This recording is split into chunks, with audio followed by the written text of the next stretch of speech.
الحمد لله رب العالمين والصلاة والسلام على أشرف الأنبياء والمرسلين نبينا محمد وآله وصحبه أجمعين اما بعد۔ محترم ناظرین، السلام علیکم ورحمۃ اللہ وبرکاتہ۔ آج آپ حضرات کی خدمت میں باب الصبر سے متعلق 2 حدیثیں بیان کی جائیں گی۔ سلسلہ چلا آ رہا ہے حدیث کا باب الصبر میں، تو آج بھی جو 2 حدیث بیان کی جائیں گی وہ بھی بڑی اہمیت کی حامل ہیں۔ اس کے اندر ہمارے لیے سبق ہے، موعظت ہے، عبرت ہے۔ بسم اللہ الرحمن الرحیم۔ وعن ابن مسعود رضی اللہ عنہ ان رسول اللہ صلی اللہ علیہ وسلم قال انہا ستکون بعدی اثرة وامور تنکرونها قالوا یا رسول اللہ فما تأمرنا قال تؤدون الحق الذي علیکم وتسألون اللہ الذي لکم، متفق علیہ۔ حضرت ابن مسعود رضی اللہ عنہ بیان فرماتے ہیں کہ نبی پاک صلی اللہ علیہ وسلم نے ارشاد فرمایا کہ میرے بعد ترجیحات ہوں گی اور ایسے معاملات پیش آئیں گے جسے تم ناپسند کرو گے۔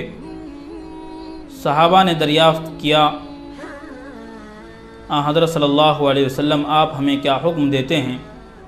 فرمایا جو حقوق تم پر عائد ہیں ان کو ادا کرو اور اپنے حقوق کے حصول کے لیے اللہ سے دعائیں کرتے رہو، متفق علیہ۔ وعن ابی یحییٰ اسید بن حضیر رضی اللہ عنہ ان رجلا من الانصار قال یا رسول اللہ الا تستعملنی کما استعملت فلانا فقال انکم ستلقون بعدی اثرة فاصبروا حتى تلقونی علی الحوض، متفق علیہ۔ حضرت ابو یحییٰ اسید بن حضیر رضی اللہ عنہ روایت بیان کرتے ہیں کہ ایک انصاری شخص نبی پاک صلی اللہ علیہ وسلم کی خدمت میں آیا اور عرض کیا کہ آپ مجھے عہدہ نہیں دیتے جس طرح آپ دوسروں کو عہدہ دیتے ہیں۔ تو حضرت صلی اللہ علیہ وسلم نے ارشاد فرمایا تم میرے بعد ترجیحات کو دیکھو گے تو تم صبر کرتے رہو یہاں تک کہ حوض کوثر پہ مجھ سے ملاقات ہو جائے، متفق علیہ۔ یہ 2 حدیث ہیں جو باب الصبر میں امام نووی رحمۃ اللہ علیہ نے بیان فرمائی ہیں۔ پہلی حدیث میں نبی پاک صلی اللہ علیہ وسلم نے ایک پیشن گوئی فرمائی کہ میرے بعد، میرے دنیا سے جانے کے بعد کچھ حکمراں ہوں گے جو تمہارے جائز حق بھی ادا نہیں کریں گے اور تم پر وہ اپنے اعزاء کو، اپنے اقارب کو ترجیح دیں گے۔ صحابہ کرام رضوان اللہ تعالی علیہم اجمعین کا یہ معمول رہا کہ جب بھی اس طرح کی کوئی بات نبی پاک صلی اللہ علیہ وسلم بیان فرماتے جس کے اندر گویا کہ ایک فساد کی کیفیت محسوس ہوتی یا ایک بیماری کہہ لیجئے، تو فوراً صحابہ کرام رضی اللہ عنہم اس کا علاج بھی معلوم کرتے۔ پوچھا کہ ایسے حالات میں پھر ہمارے لیے آپ کیا حکم فرماتے ہیں، آپ کی کیا رہنمائیاں ہیں؟ تو نبی پاک صلی اللہ علیہ وسلم نے جو 2 باتیں اس کے بعد ارشاد فرمائی وہ ہمارے لیے عبرت ہے، وہ ہمارے لیے سبق ہے۔ تؤدون الحق الذی علیکم وتسألون اللہ الذی لکم، pay the rights are upon you and pray to Allah رب العزہ for getting your own rights، کہ تم پر جو حقوق عائد ہیں تم ان کو ادا کرو اور جو تمہارے حقوق ہیں، جو لوگ تمہارے حقوق ادا کرنے ہیں، حکمراں جو تمہارے حقوق ادا کرنے ہیں، ان حقوق کے حصول کے لیے تم اللہ سے دعائیں کرتے رہنا۔ 2 چیزیں یہاں پر ہیں، ایک ہوتا ہے ادائے فرض، ایک ہوتا ہے مطالبہ حق۔ ادائے فرض یعنی جو حق ہم پر عائد ہے اس کو ادا کرنا، مطالبہ حق کہ حق کا مطالبہ کرنا، سامنے والے یا حکمراں کے ذمے کوئی حق ہے کہ وہ رعایا کے حقوق ادا کرے، اس کا مطالبہ کرنا۔ 2 چیزیں ہوتی ہیں۔ تو شریعت نے جو زور دیا ہے وہ ادائے حق پر دیا ہے، ادائے فرض پر دیا ہے۔ جو حکم دیا کہ تم پر جو حقوق ہے تم اس کو ادا کرو، اس کو مکمل کرو۔ اب یہاں پر جو حدیث پاک میں بات بیان کی گئی، میرے بعد ترجیحات ہوں گی، خود غرضی ہوگی، خود پسندی ہوگی اور ایسے معاملات ہوں گے جس کے تم ناپسند کرتے ہو، تو ایسے وقت میں تمہارے حقوق بھی پامال ہو رہے ہوں گے، جو تمہارے جائز حقوق ہیں حکمراں کے ذمے وہ بھی پامال ہو رہے ہوں گے۔ تو ایسے موقع پر تمہاری کیا ذمہ داری ہوتی ہے کہ تم یہ نہیں کہ اس حکمراں کے خلاف جاؤ، بلکہ تمہارے جو حکمراں کے جو حقوق تم پر عائد ہیں تم اس کو ادا کرو، اور حکمراں کے حق میں اور حکمراں کے لیے جو حقوق ہے جو ادا کرنا ہے وہ ادا نہیں کر رہا ہے تو تم اس کے لیے دعا کرو۔ وَتَسْأَلُونَ اللَّهَ الَّذِي لَكُمْ، اپنے حقوق کا مطالبہ، اپنے حقوق کے حصول کے لیے اللہ سے دعائیں کرتے رہو۔ دوسری بات، اس حدیث پاک میں صرف حکمراں مراد نہیں ہے۔ محدثین نے لکھا ہے کہ ہر وہ شخص جس کے تحت، جس کی نگرانی میں کوئی تنظیم، کوئی جماعت، کوئی ادارہ یا کوئی گھر ہو تو وہ شخص اس سے مراد ہے۔ مثال کے طور پر والدین یہ گھر کے ذمہ دار ہوتے ہیں، اولاد کے ذمہ دار ہوتے ہیں۔ اگر والدین حقوق ادا نہیں کر رہے ہیں اولاد کے، تو اولاد والدین کے حقوق ادا نہیں کرتی، اس کا یہ جواز نہیں نکال سکتے کہ والدین ہمارے حقوق ادا نہیں کر رہے ہیں اس لیے ہم بھی ان کے حقوق ادا نہیں کریں گے۔ نہیں، ایسا نہیں چلے گا۔ والدین حقوق ادا کریں نہ کریں، لیکن اولاد کی ذمہ داری ہے کہ جو حقوق ان پر عائد کیے گئے ہیں والدین کے تئیں، والدین کے متعلق کہ ان کے ساتھ اس نے سلوک کیا جائے، وہ ضروری ہے۔ اولاد اس کو جواز نہیں بنا سکتی کہ ہمارے حقوق ادا نہیں ہو رہے ہیں تو ہم بھی نہیں کریں گے، اس کا الٹ کر لیجئے۔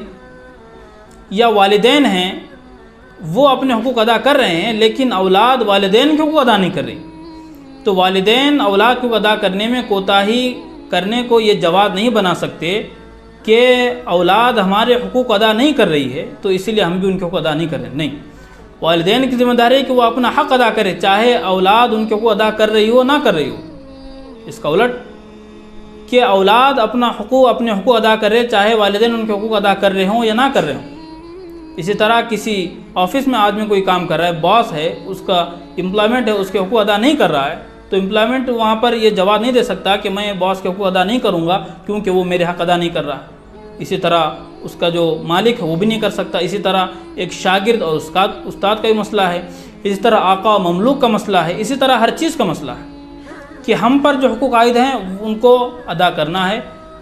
جو ہمارے حقوق ہیں لوگوں کے ذمہ ادا کرنے کے وہ نہیں کر رہے ہیں تو ہم اس کو جواز بنا کر ان کے حقوق کی پامالی نہیں کر سکتے۔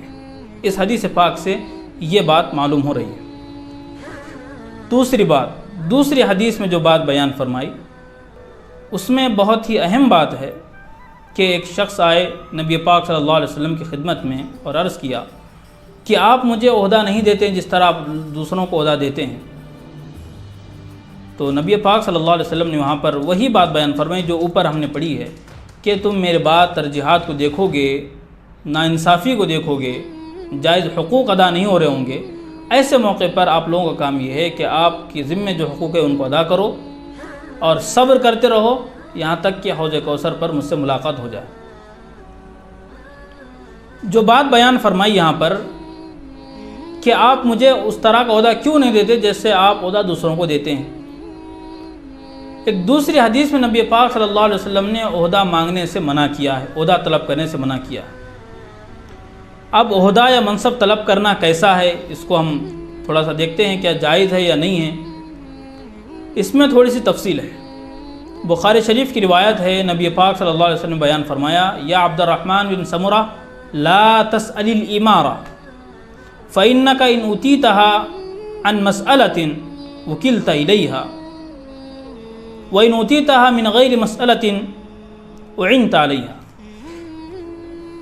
اے عبد الرحمن بن سمرہ، تم عہدے کو، امارت کو ہرگز مت مانگنا، اس کی چاہت مت رکھنا، کیونکہ جو عہدہ تمہیں دیا جائے تمہارے مانگنے کی وجہ سے، وکلت الیہا، پھر اس پر تمہاری مدد نہیں کی جائے گی، وہ معاملہ تمہارے سپرد کر دیا جائے گا۔ وَإِنْ أُوتِيتَهَا مِنْ غَيْرِ مَسْأَلَةٍ، اگر بغیر مانگے کوئی چیز مل جاتی ہے، عہدہ مل جاتا ہے، تو پھر اس پر اللہ کی مدد شامل حال ہوتی ہے۔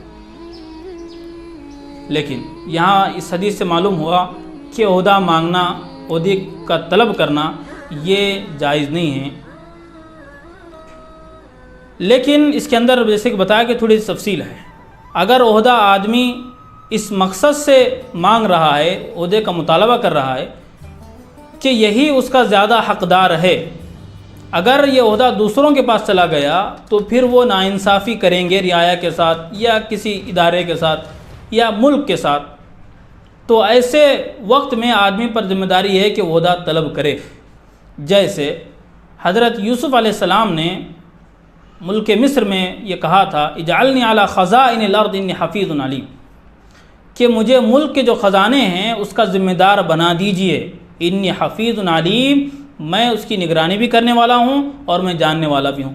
تو محدثین مفسرین نے یہاں سے ایک نقطہ نکالا ہے، اگر یہ دو چیزیں آدمی کے اندر پائی جائیں، ایک امانت داری، ایک جو عہدہ مل رہا ہے اس کی حفاظت کا مطلب ہے کہ ناانصافی کا پہلو اس کے اندر نہ ہو، حب جاہ اور حب مال نہ ہو، یعنی عہدے کی چاہت اور مال کی چاہت، اس کے بغیر آدمی کسی عہدے کو طلب کرتا ہے اور اس پر حفیظ، نگرانی بھی اس کی ہوتی ہے، کسی طرح کی ناانصافی نہیں ہوتی ہے۔ دوسری بات علیم، اس کو تجربہ بھی ہے کہ کس طرح اس کو آپریٹ کیا جاتا ہے، کس طرح کوآپریٹ کیا جاتا ہے، کس طرح چلایا جاتا ہے۔ یہ دو چیزیں ہیں، تو پھر محدثین نے لکھا ہے کہ وہاں پر عہدہ مانگنا نہ صرف جائز بلکہ اس کے لیے ثواب کا ذریعہ ہے، عین ثواب ہے۔ تو بات معلوم ہوئی کہ عہدہ مانگنا یہ اس وقت جائز یا درست ہے جب کہ اس عہدے کے لیے وہ بندہ ہی زیادہ موزوں ہو اور وہ حقوق ادا کرنے پر قادر ہوں اور وہ جانتا بھی ہو، اس کو تجربہ بھی ہو، دوسری بات اس کی نگرانی بھی وہ کر سکتا ہو۔ تو جب یہ بات ہوگی تو پھر آدمی جو عہدہ ہے، جو منصب ہے، اس کو آدمی مطالبہ اس کا کر سکتا ہے۔ یہی بات آتی ہے الیکشن میں جو آدمی کھڑا ہوتا ہے اس کے لیے بھی یہی مسائل ہیں۔ تو آج آپ حضرات کی خدمت میں بہت ہی اہم بات بیان کی گئی کہ ہر آدمی اس پر جو حقوق ہے اس کو ادا کرے۔ اگر کوئی دوسرا حق ادا نہیں کر رہا ہے تو یہ اس کو بہانہ بنا کر، اس کو جواز بنا کر اس کے حقوق میں پامالی نہیں کر سکتا ہے، بلکہ اس کے حق میں، اس کے ذمے جو حقوق ہیں وہ ادا کرے گا، چاہے سامنے والا اس کو ادا کرے نہ کرے، اس سے کوئی مسئلہ نہیں ہے۔ رہی بات کہ اس کے حقوق ادا نہیں ہو رہے ہیں تو پھر وہ اللہ سے اس کی دعا کرتا رہے، وَتَسْأَلُونَ اللَّهَ الَّذِي لَكُمْ کے تحت، کہ اللہ سے دعائیں کرتا رہے کہ اس کے جو حقوق حاصل نہیں ہو رہے ہیں وہ حقوق اس کو حاصل ہو جائے۔ تو آج اسی بات پر ہم اپنے اس درس حدیث کا اختتام کرتے ہیں۔ وآخر دعوانا ان الحمد للہ رب العالمین۔